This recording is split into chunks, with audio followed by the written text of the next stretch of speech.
थोडी त्याची तब्येतही थोडी घासावत चाललेली आहे आणि म्हणून 2-3 वेळा अतुल जे आलेत, मंत्री आलेत, सगळे प्रतिनिधी येऊन गेलेत, पण ते आपल्या उपोषणावर ठाम आहेत.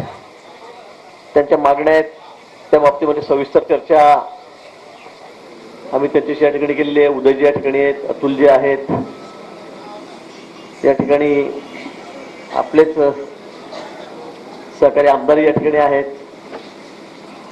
मला असं वाटतं की यातून आता मार्ग निघाला पाहिजे. 9-10 दिवस उपोषण करायचं, शरीराला पीडा करून घ्यायची, काही पॅरामीटर्स असे आहेत की ते कमी जास्त होत चाललेले आहेत आणि म्हणून आम्हालाही त्यांच्या तब्येतीची काळजी आहे.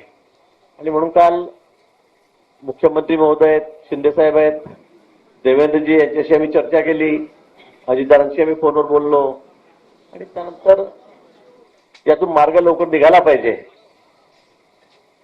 ते उपोषण सुटलं पाहिजे या मताचे आम्ही सर्व आहोत. सरकारही आपल्या पाठीशी उभं आहे.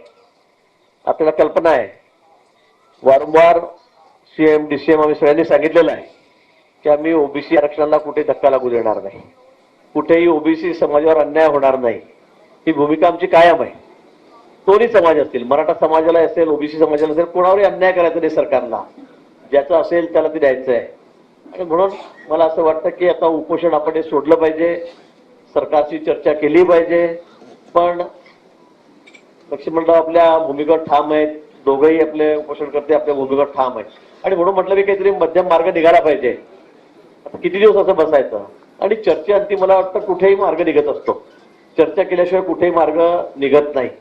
आणि म्हणून मी त्यांना विनंती केलेली आहे की आपण आज एक आपलं 5-7 लोकांचं शिष्टमंडळ किंवा फार झालं तर उद्या त्या ठिकाणी मुंबईला जाऊन आपण मुख्यमंत्री उपमुख्यमंत्री आहेत, सर्व वरिष्ठ अधिकारी आहेत, सगळे सारे सचिव आहेत, त्यांच्यासोबत आपण आपल्या मागण्यांच्या संदर्भामध्ये चर्चा करू, त्या विषयावर सविस्तर बोलू आणि त्यातून मला खात्री आहे की नक्की 100% त्यातून मार्ग निघेल. आपल्याला जो अपेक्षित आहे ते उत्तरही त्यातून त्या ठिकाणी मिळणार आहे. आणि म्हणून आपण हे शिष्टमंडळ आपणच ठरवावं.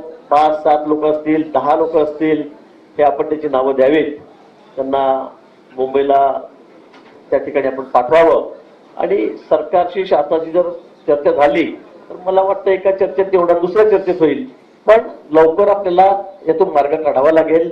आणि इतके दिवस उपोषणाला बसणं हे मला वाटतं अजिबात योग्य नाही, अजिबात योग्य नाही आणि शहराच्या दृष्टीने, तब्येतीच्या दृष्टीने अतिशय घातक आहे.